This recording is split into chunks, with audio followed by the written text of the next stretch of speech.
أهلا ومرحبا بكم في نشرة مرور صباحي يوم الثلاثاء. ارتفاع شديد في درجات الحرارة قد تصل إلى 33 درجة مئوية،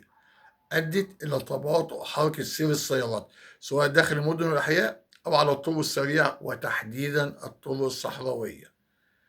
متابعة ميدانية لحركة سير السيارات أثناء توافد السادة المواطنين سواء لعملهم أو الطلاب والتلاميذ إلى المدارس والجامعات، والسادة المواطنين المترددين على كافة المصالح الحكومية لقضاء مصالحهم. كثافات مرورية عالية على معظم المحاور والميادين والطرق الرئيسية في ظل انتشار أمني مروري مكثف لملاحظة الحالة المرورية على مدار اليوم الكامل، مع تأمين شامل وكامل لكافة المناطق التجارية والمناطق الدينية ومناطق وسط المدينة وكورنيش النيل ومناطق الأعمال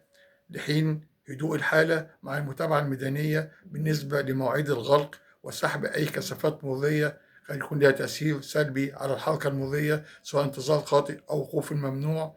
أو أعطال مرورية قد تسبب تراكمات مرورية دون مبرر.